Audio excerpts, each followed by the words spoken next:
Hello, how are you doing today? I hope you're having an amazing day and welcome back to another video. DJI just released the new Action 5 Pro, and in this video, I want to compare it with the DJI Action 4 in terms of video quality, stabilization, low light performance, and other important details so you can make a better decision if you're planning to buy either camera. Some people are not happy that the size of the sensor on these two cameras is the same, but the Action 5 Pro has a new type of new generation sensor which is going to offer a very high dynamic range. DJI has been marketing this sensor to have 13.5 stops of dynamic range. That's a big statement. And after testing it for a few days, I can say that the video quality is higher with more details on both highlights and shadows. Now, the Action 4 has been one of the best action cameras so far, and I still think that the videos look really good. But side by side, there is a difference in the shadows and highlights, and it becomes very clear that the new sensor is making a big difference. For example, picture quality was never impressive with the Action 4, but now the Action 5 is doing a much better job, and it's hard to deny that there is a clear difference when you compare these pictures side by side.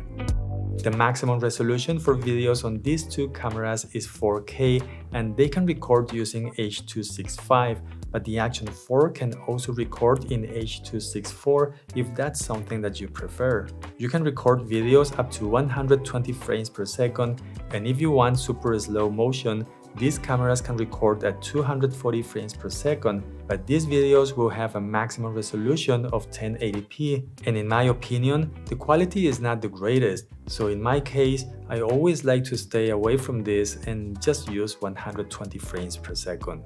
If you want to use the normal color profile, it can record using 10-bit color, but it feels to me that the color science on the Action 5 Pro has been improved. I like the brighter colors which have a nice punch without being oversaturated. This is amazing for those who want to be able to share or upload those videos with minimal or no editing at all. Both cameras can also record using D-Log-M with 10-bit color, which is a flat color profile, and you also get an option to increase or decrease the texture and the noise reduction or use the default settings. These two cameras have an electronic stabilization system that will make your video super stable, and they will do a great job. They also have two ways to keep the horizon straight in your video. Horizon Steady is going to let you spin the camera 360 degrees and the horizon will stay straight, but this only works if you record in 2.7K or 1080p. If you want to record using 4K, you get the option to use Horizon Balance, but it only supports about 45 degrees and it doesn't work if you want to use 100 frames per second or higher.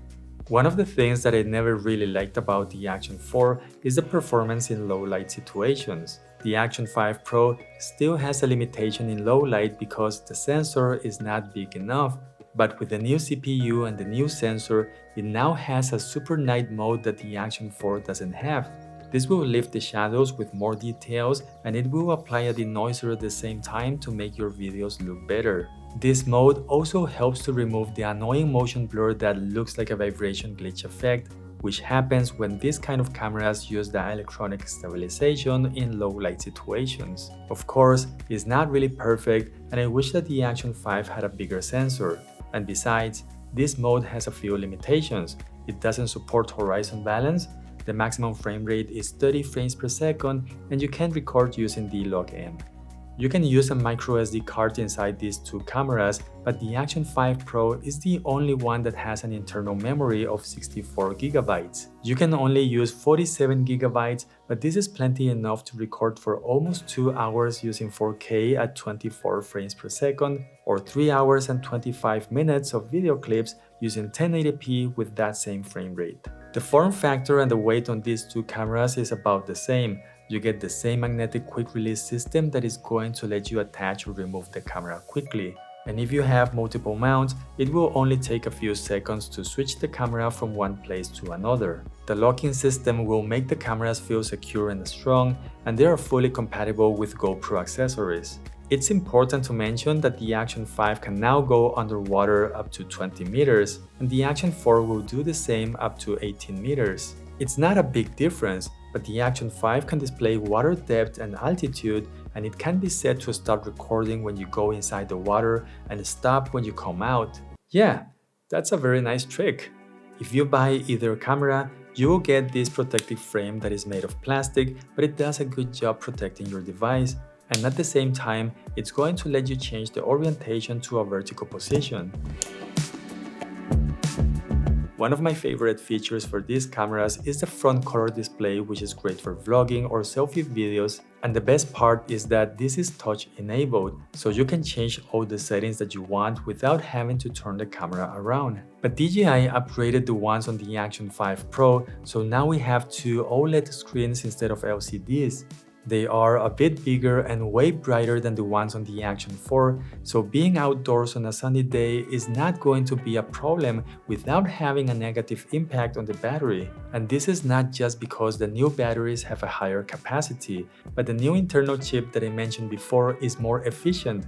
So much more that the Action 5 can record for 4 hours using 1080p at 24 frames per second, and a little bit over 3 hours using 4K also at 24 frames per second. After testing these two cameras side by side and doing exactly the same videos, at the end of the day, the Action 4 had 13% of battery left and the Action 5 still had 50% left.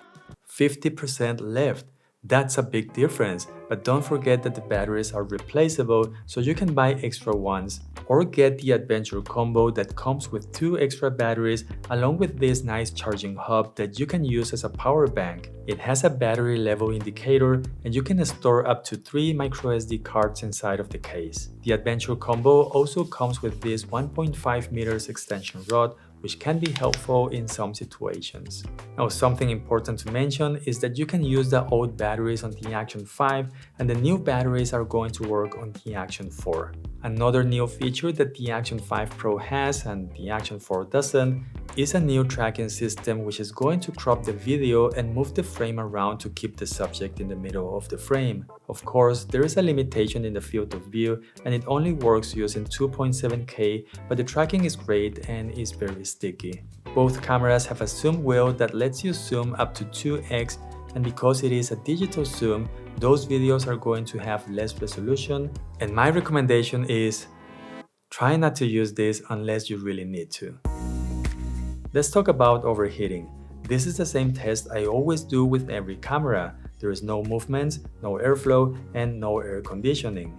The Action 5 Pro using 1080p and 4K at 24 and 60 frames per second did not overheat. The Action 4 using 1080p and 4K at 24 frames per second also did not overheat, but using 4K and 60 frames per second, it shut down at 80 minutes and it was for overheating and not because the battery died.